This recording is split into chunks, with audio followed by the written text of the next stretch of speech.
And these top 10 principles that I have put together here for this program, you might want to jot down. You might want to go into your desk and just take out a little piece of paper. But I think if you practice them and look at them and see them, they come from someone who's had a burning desire, but has also been living a life in which I have felt independent of the opinions of others in terms of whether or not I should or shouldn't be doing that. There's something that I allow to consult myself, within myself, rather than looking outside to see if this is right or not. And so let me just I'll number them and I'll go through them and I'll give you some examples of them, and you decide whether they're to your liking or whether they work or not. The first of these principles came from a Vedantic scholar in the 10th century. His name was Tilopa. It's not exactly bestseller books, but it's the kind of thing that really excites me, because I think of going back 1,000 years or 2,000 years and reading what some of the greatest minds had to say and how open they were to the potentiality that each and every one of us have for greatness. And this first principle says, as Tilopa put it, have a mind that is open to everything and attached to nothing. One of the central principles of my life is that no one knows enough to be a pessimist about anything. And that each and every one of us, when we close our mind to what is possible for us or what is possible for humanity, closes off the genius that resides and lives in each and every one of us. Having an open mind doesn't necessarily mean finding fault with all of the things that you've been taught by others. It means opening yourself up to the potentiality and the possibility that anything and everything is possible. So having a mind that is open to everything and attached to nothing really means finding within ourselves the ability to get rid of a trait that I find so common in the contemporary world. Do you know that most people that I meet spend their lives looking for occasions to be offended?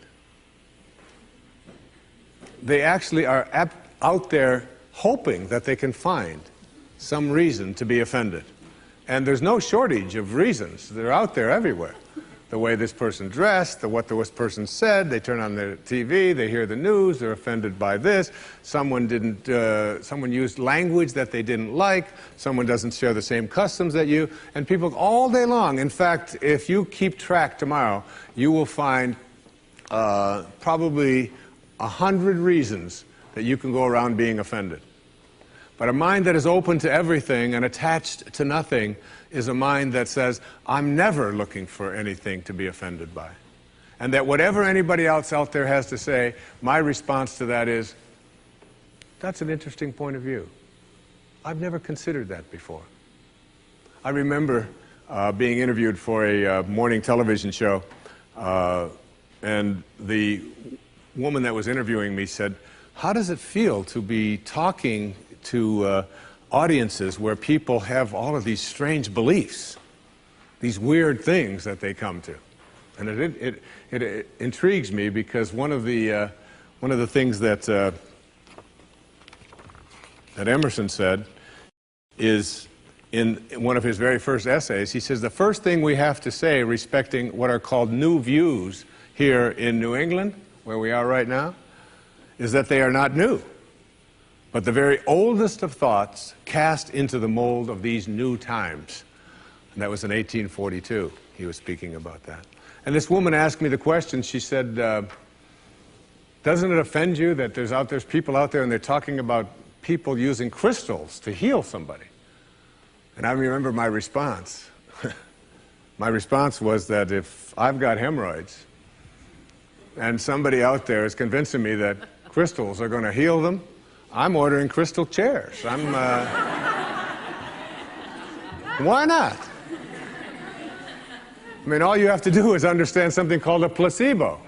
And what is a placebo? It's nothing more than a convincing belief. If I hand you this pill and say this pill is going to cure your arthritis, and you take it and the pill is just a sugar pill, but your arthritis disappears, I'm into buying those placebos. Where can I get some of those placebos? And it's true of everything. And it's when you think about all the things that we enjoy and what our life is like, it took people who had a mind that wasn't closed to allow us to make the progress that we've made.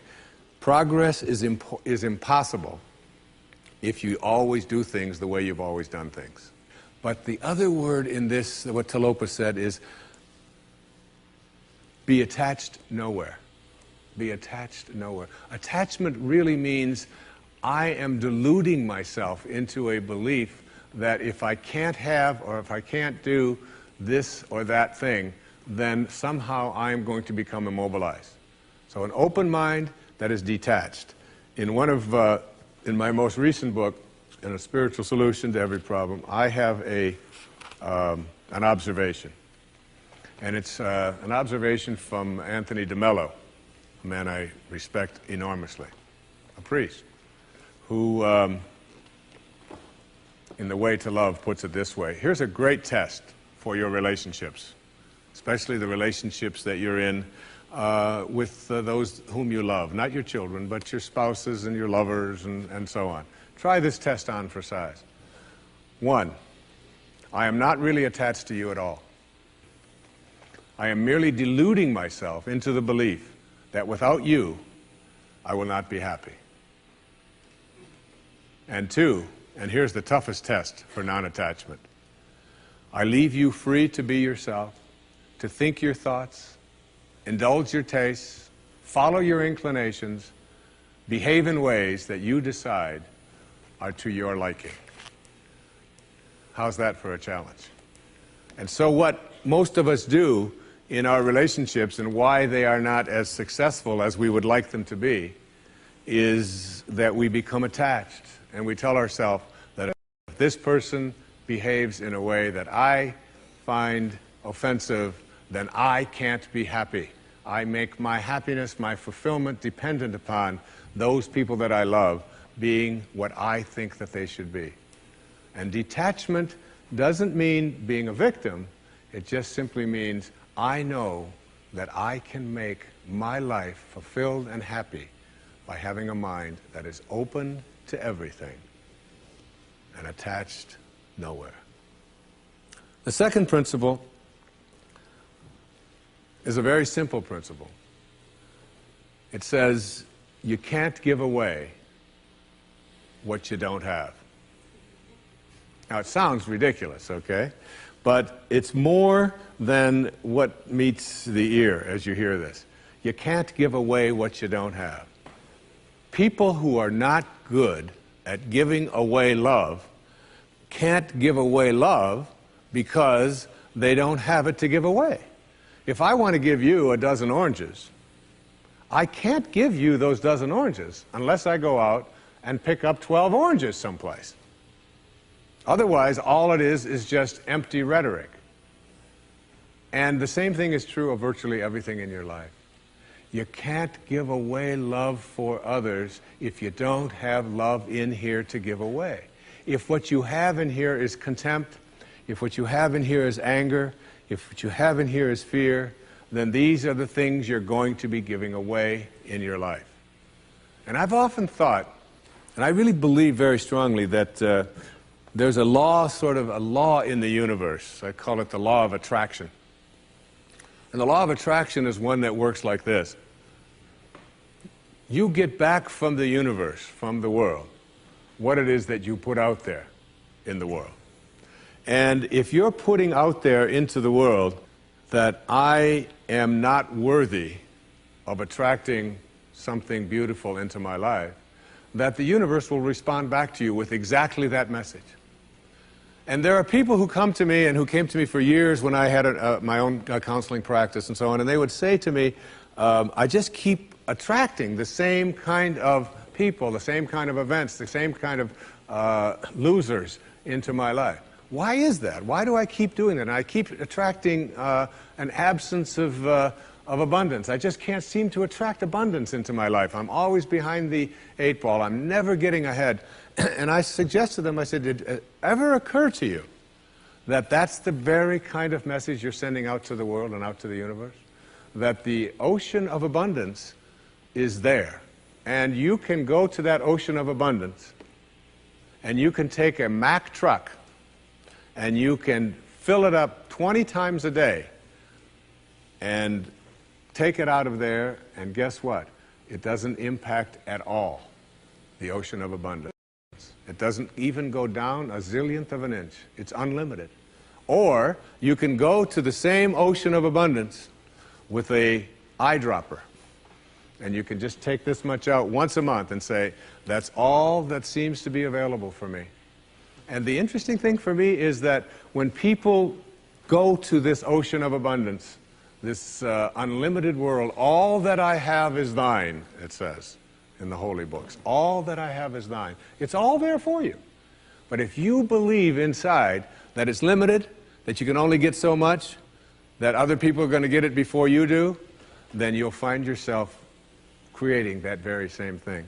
And the even more interesting part about this, you can't give away what you don't have principle, is that if your message to the universe is gimme, gimme, gimme, which is a lot of people's message to the universe. I want this from you, I want that from you, please give me this, I have to have that. That's what their prayer is like, that's what their message is, you know, and they say, I want this from the universe, gimme, gimme, gimme.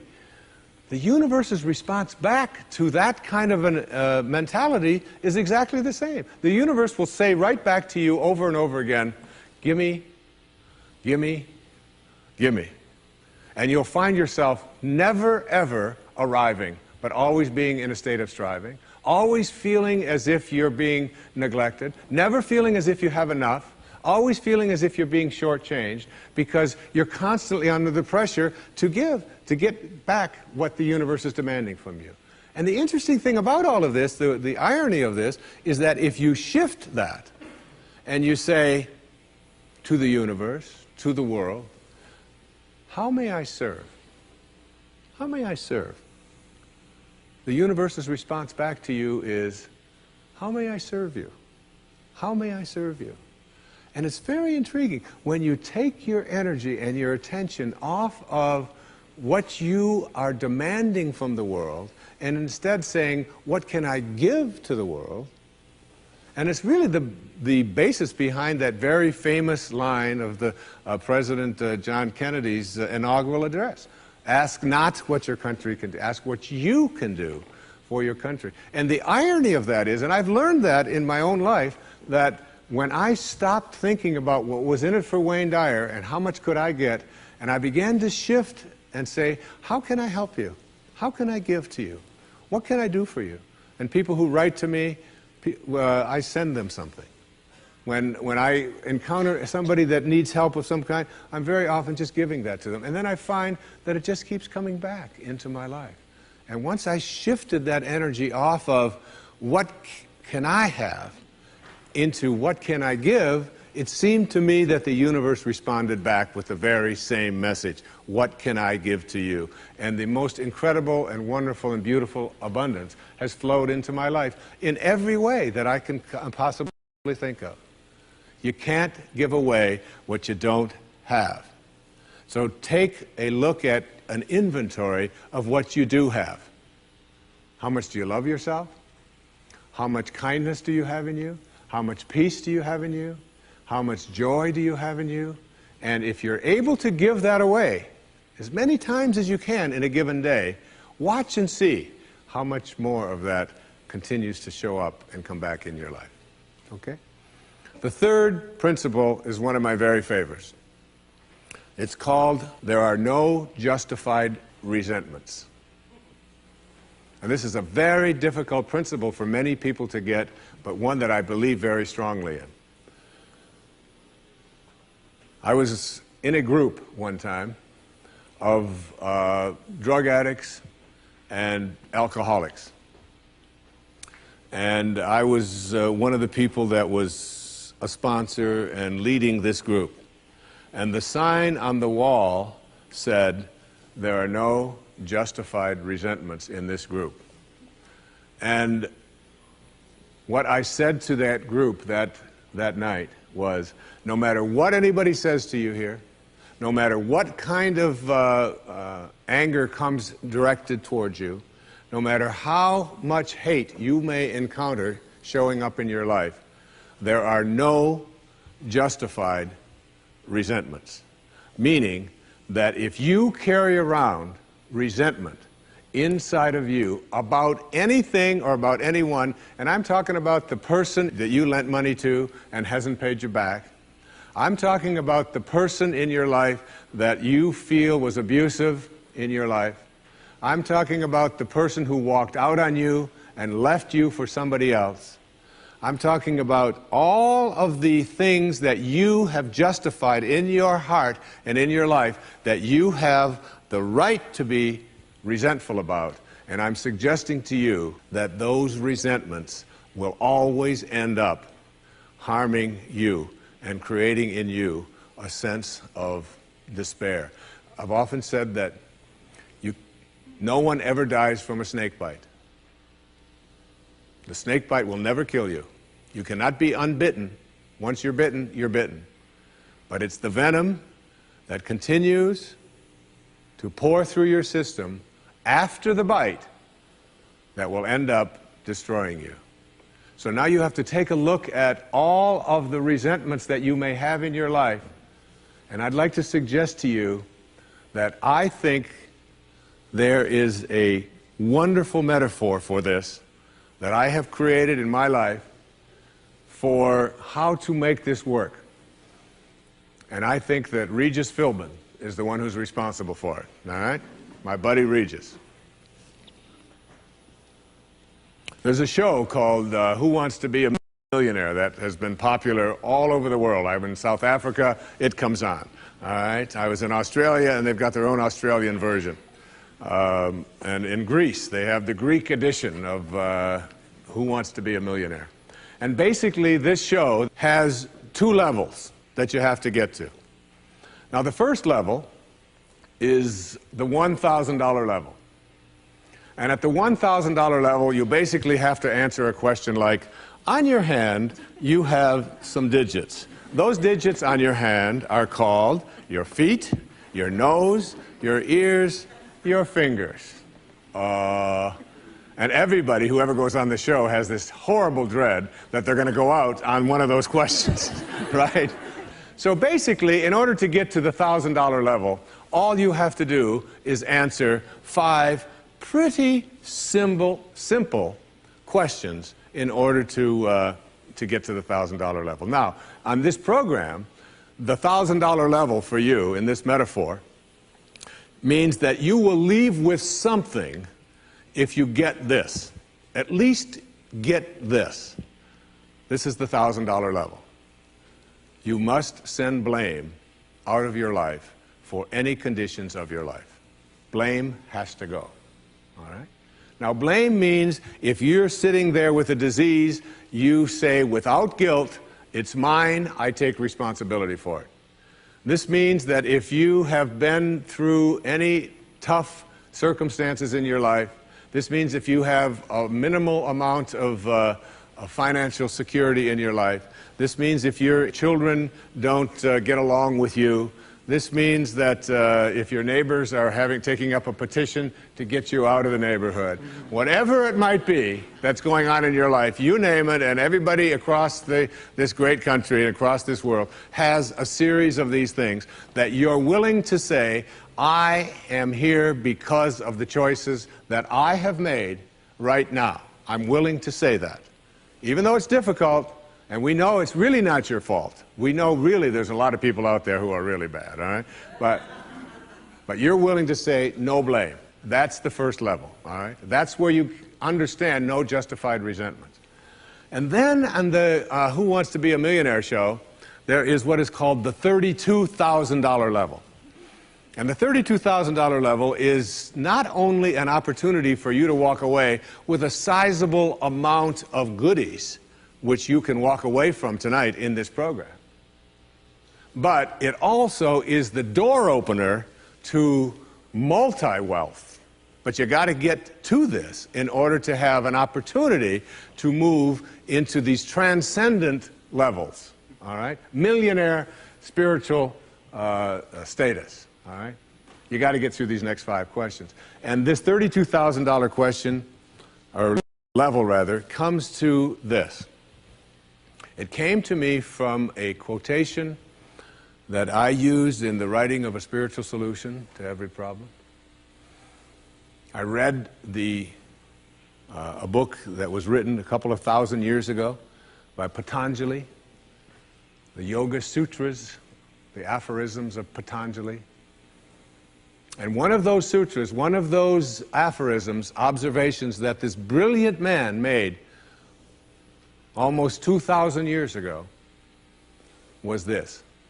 He said, if you become steadfast in your abstentions of thoughts of harm directed towards others, all living creatures will cease to feel enmity in your presence. Now this translates to blame, pretty basic, no more blame. I'm just not going to assign responsibility to other people for where I am, because now I have an opportunity to get rid of it. If I think someone else caused it, then I've got to wait for somebody else to change in order for me to get rid of it, and you might wait forever for that. But if I take responsibility for it, I can do something, including move on, which might be the most important thing to do. All right?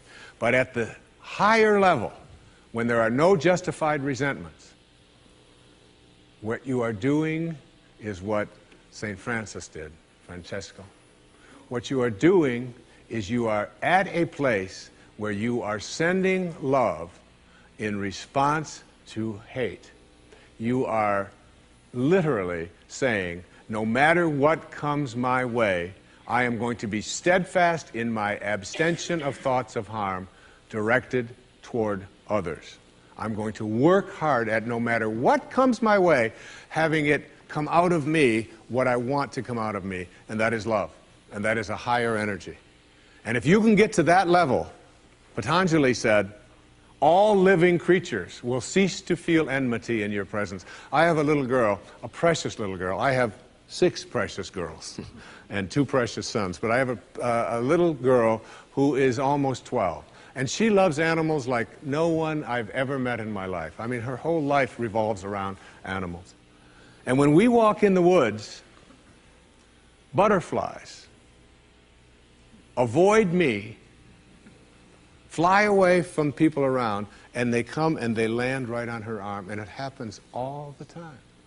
All living creatures, she couldn't have a thought of harm directed towards any living creature. And Patanjali said to us, all living creatures will cease to feel fear or enmity or anger in the presence of those who can send love in response to hate.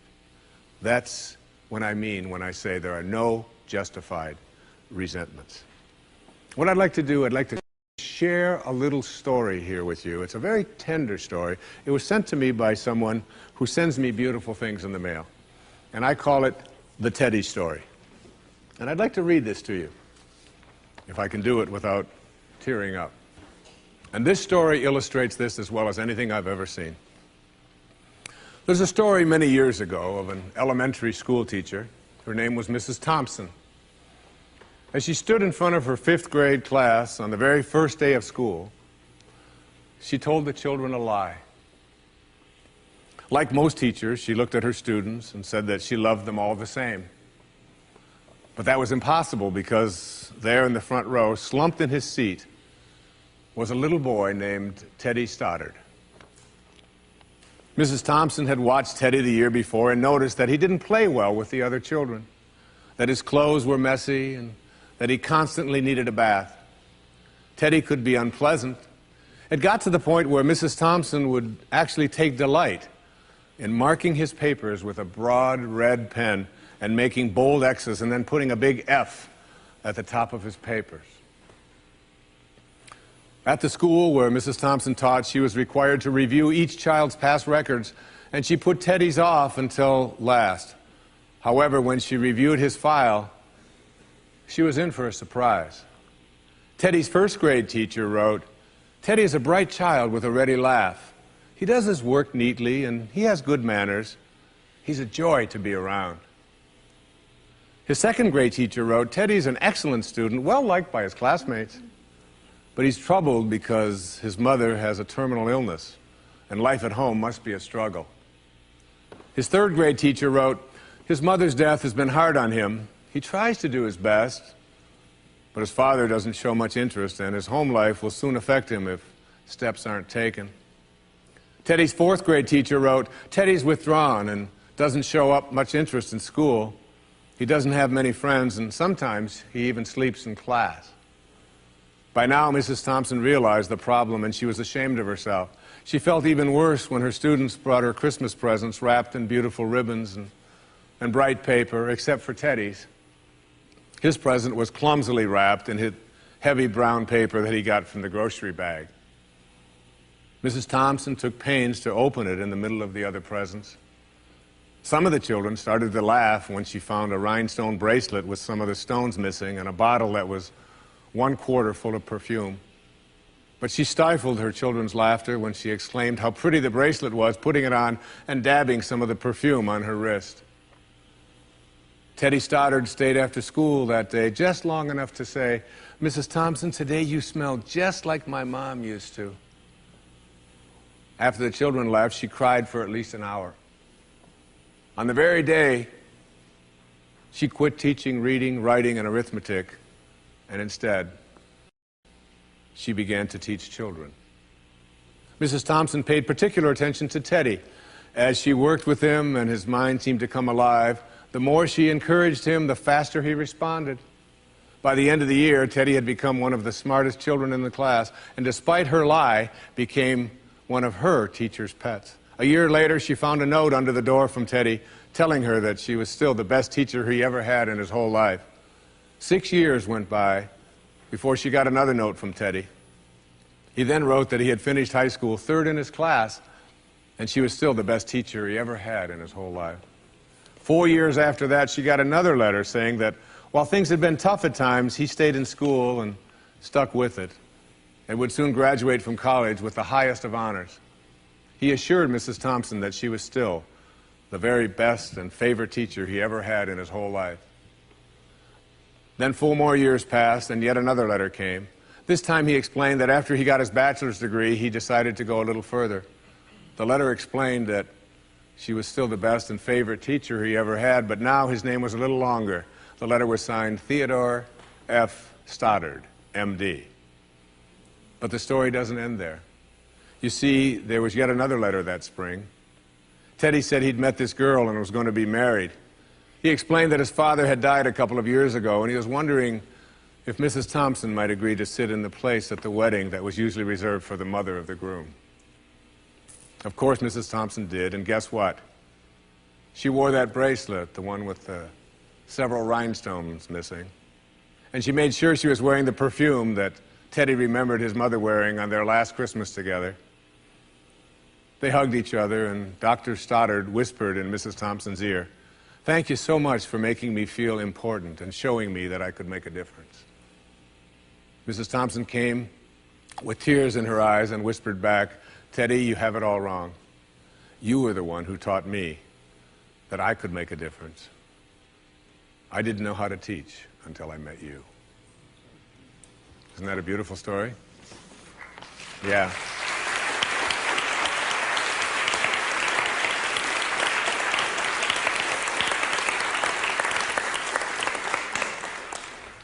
That symbolizes there are no justified resentments. Work at reaching that $32,000 level, the place where the only thing you have to send is love, because that's what's inside. And that's the message of our greatest spiritual teachers. That's all they ever had to give away. The next principle I call "Don't die with your music still in you." And who better to quote than Thoreau right here in Concord when he talked about some of us hear a different drummer, and we must march to the music that we hear. But all of you, everybody watching, everybody here in this beautiful parish, all of you have some music playing. And all of you have a heroic mission. There's no accidents in this universe. We all show up here with a purpose. There's an intelligence that is a part of everything and everyone, and all of us are connected to it. And too many of us are afraid to listen to that music and march to it. You out there, I know you have a book you wanted to write. I know there's a composition you wanted to compose. I know there's a song you want to sing someplace. Maybe you want to raise horses out in Montana. Or maybe you want to open up an ice cream shop on Cape Cod. Who knows what it may be. Maybe you just want to travel and see the world. Maybe you want to go into a relationship with someone but you've been afraid to, but your heart says it's the right thing to do. All of us feel something. And in Leo Tolstoy's famous novel, The Death of Ivan Ilyich, he asks this question that would be terrifying to me. He says, as he has his accountant from Moscow lying on his deathbed, contemplating the horror of this question, what if my whole life has been wrong? I've known what my music is. It's playing right now. As I stand here in front of you with these cameras and in this place, and as I sit down and write my books and tell the world what I know are my truths, I feel always completely on purpose and fulfilled. And no time will I ever come to the end of my life and say, what if my whole life has been wrong?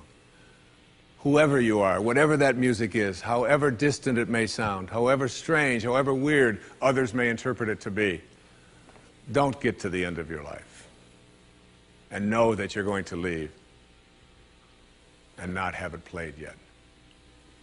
Don't die with your music still in you. It's the message of the greatest teachers who've ever walked among us. It's the message I give to you today as one of the principles for success and peace in your life. The next principle I call embracing silence. And embracing silence is not that I say this to you because it's so important to be quiet. What I have learned, I have a dear friend, and many of you know, we've put out tapes together, we've appeared on stages all over the world together. He's like a brother to me. His name is Dr. Deepak Chopra, a medical doctor, and a dear and close friend. And whenever anything is going on in my family, if I'm having a problem with one of my children or with in my own life, and if I call him up and I'll say, Deepak, or his wife Rita, I'll say, Deepak, what do you think I should do? He always has the same answer, meditate. I'll say, yes, Deepak, I understand meditate, but I said, what do you think? He said, Wayne, go deep inside and meditate. Always meditate. I'll say, will you put Rita on? Wayne, meditate. I say, all right. And you know, I've learned a lot in meditation. But what I know most about getting quiet and getting peaceful is this, that there's only one power in the universe, and it doesn't matter what you call it. You can call it soul, spirit, consciousness, God. You can call it Louise. You can call it anything that you want. But as Alan Watts said, you can't get wet from the word water. It's not what we call something that gives it its substance. And this one power, this one force that flows through everything and allows everything to be, is indivisible. You can't cut it in half. You can't divide it. It's one. It's knowing the one.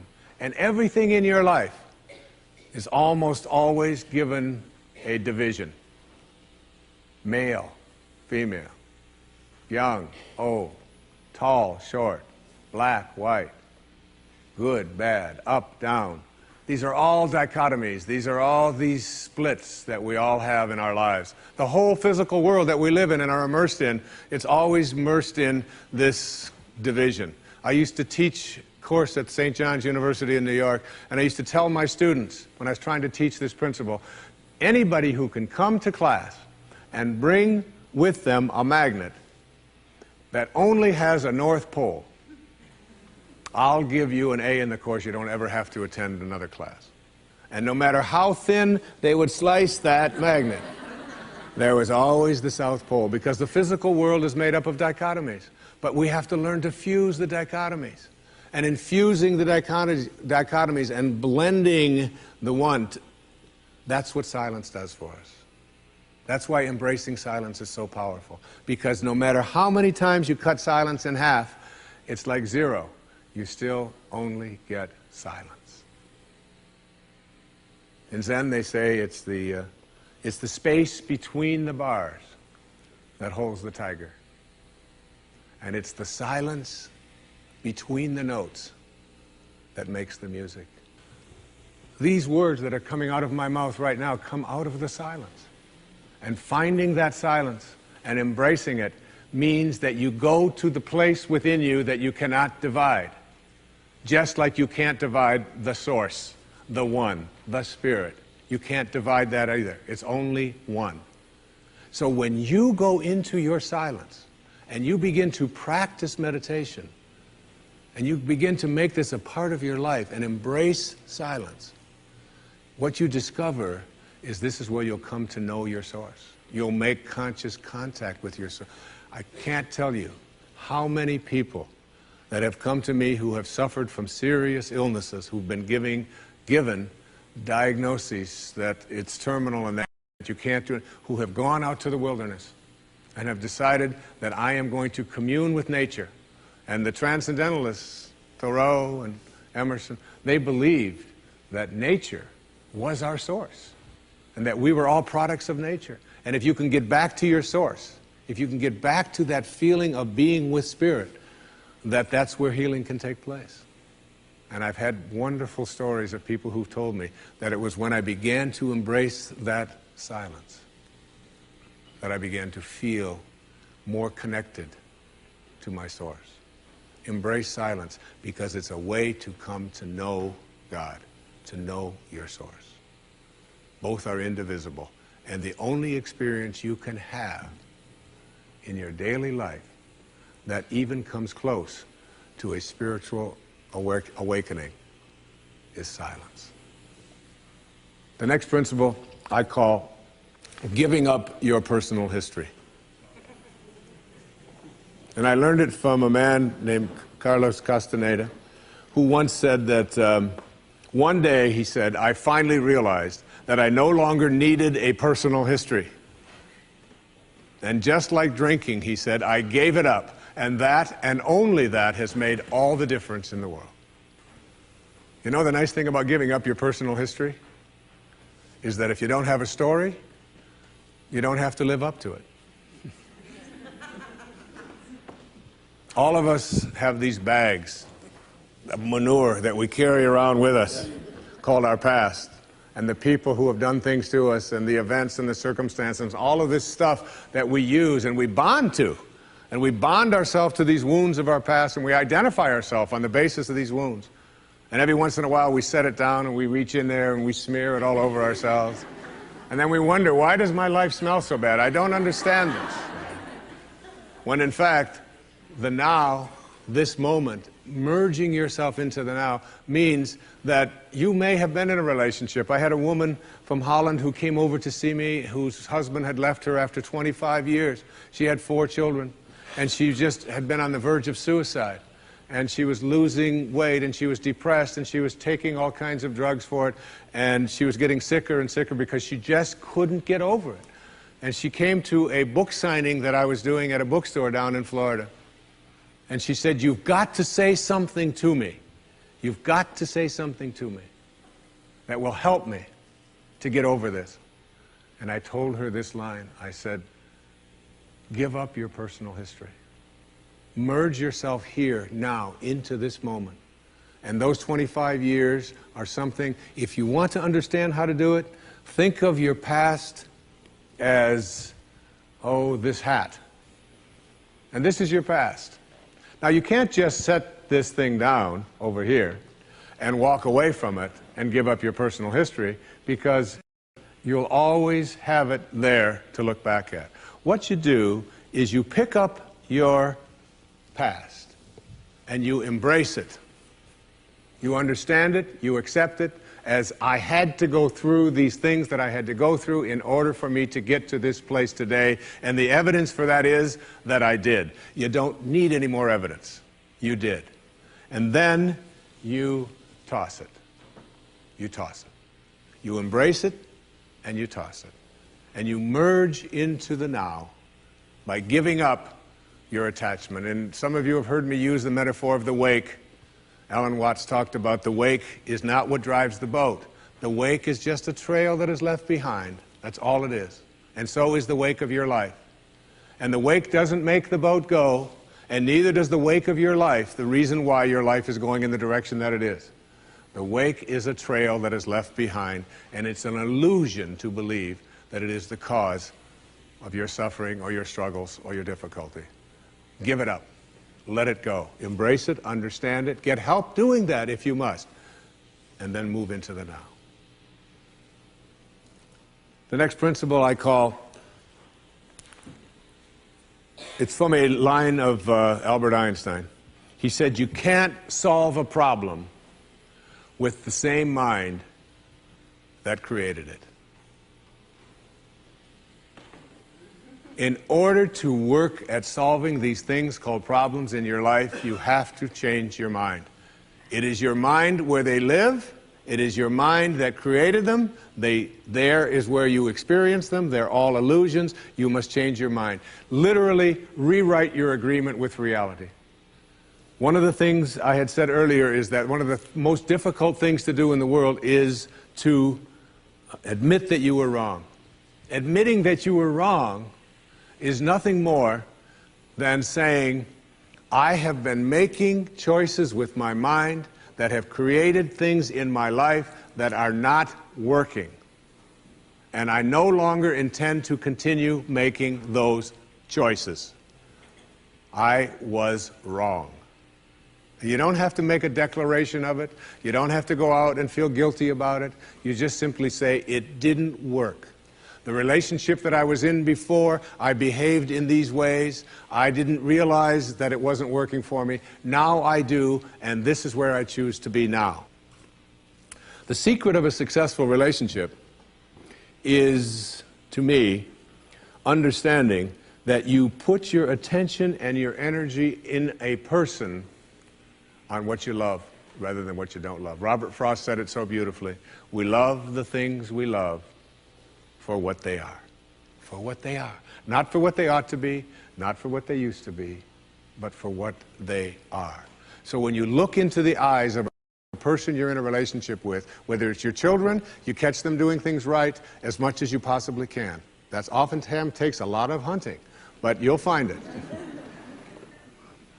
And when you think that my relationship isn't working, remember, it's in my mind. What am I thinking about that person? And if I could just change my mind and put my thoughts on what I love about this person and keep them there, that makes the relationship flourish. And there are people who go through their entire relationship history with no anger, no hatred, no bitterness, and only love. The next principle is, I call it, treating yourself as if you already were what you would like to become. In other words, you get out in front of your life and you see yourself as having already what you know you'd like to have and deserve to have. My children know how to do this perfectly. I have a daughter who wanted a prom dress, and the prom dress was way outside the budget that I thought a prom dress should be. Well, I thought a prom dress shouldn't cost over $20, so I do have a problem, right? But I upped it to somewhere around $250. I don't know how much, whatever. To me, it was still more than I paid for my first house, okay? But at any rate, she called and said, Dad, this is the only prom dress I could wear. I've got to wear this prom dress. If I don't wear this prom dress, it's just on and on and on with this wonderful. You know, I saw a wonderful book about how to raise teenage daughters.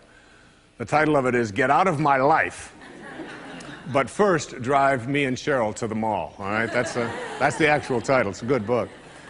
And so I told Serena, I said, it's just beyond the budget. I've got a certain amount of money that I'm willing to put for it. And she said, but I've already seen myself wearing it. I've already tried it on. I have a picture of myself in the dress in my living room, and I've already showed it to the guy who's taking me to the prom. I mean, it was this whole thing about, and she already saw herself in it. I said, well, if you see yourself in it, then you're going to have to also see yourself as earning the difference between what I'm willing to pay. And she drew up a contract. She went onto the computer, and on the background of the computer, you know, where they have these little background things they put on, there was 500 pictures of the dress, all right? And she signed a contract and said, I'll babysit, I'll do this, I'll do that, and I will pay the difference. And she did, and she wore the dress, because she understood that you treat yourself as if you already are what you'd like to become. There's a genius in you. You have to treat yourself as if you already were that genius. There's something you're completely capable of. See yourself as already there. Then you'll act upon those thoughts, because the ancestor to every action, said Emerson, is a thought. The next principle is called treasuring your divinity. Treasuring your divinity. There's a wonderful observation that I saw from Emerson in Self-Reliance. It's about trusting your divinity, knowing that you are connected to your source, knowing that you are a divine creation and that there are no accidents. He said, a man should learn to detect and watch that gleam of light which flashes across his mind from within, more than the luster of the firmament of bards and sages. Yet he dismisses without notice his own thought, because it's his own. In every work of genius, we recognize our own rejected thoughts. They come back to us with a certain alienated majesty. We often reject our thoughts, and we see the things that we think of as grand and as genius, and we reject them because they're our own. Treasuring our divinity instead of being terrified of it. Knowing that I am always connected to my source. There is no way that I cannot, because it is in you, and I am in you, and you are in me, and you can never be separated from it. There is no place that this source is not.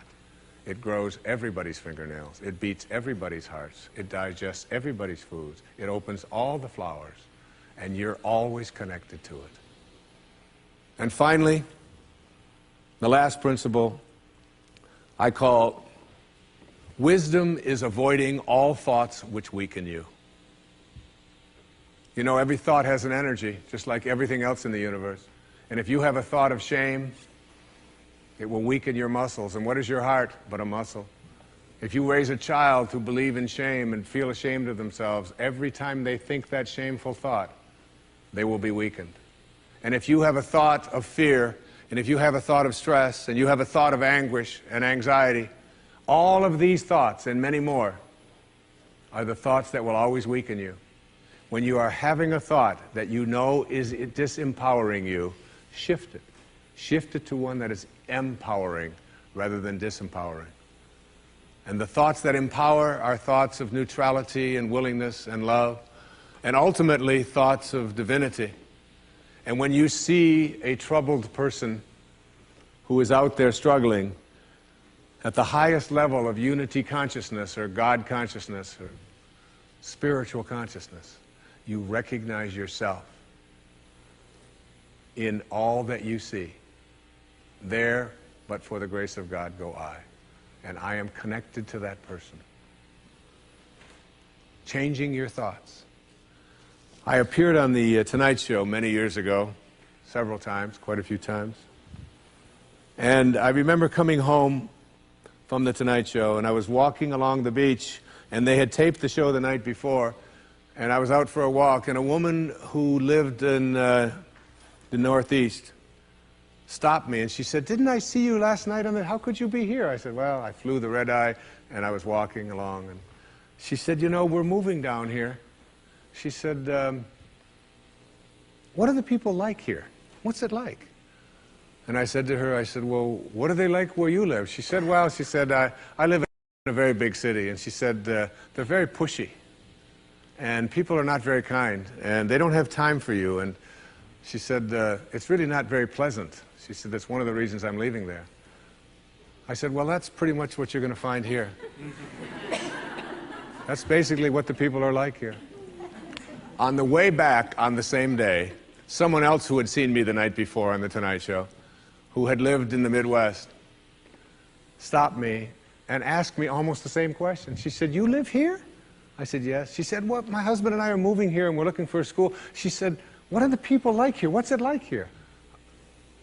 I said, what are they like in Chicago, where you live? She said, it's the Midwest. She said, people are very friendly, they're open, they open their homes to you, they're very loving, they're very kind. She said, it's a wonderful place. She said, I love that, I'm going to really miss that. I said, that's pretty much what you're going to find here. It's what you expect, it's what you think about that expands. It's what Emerson taught us. The ancestor to every action is a thought.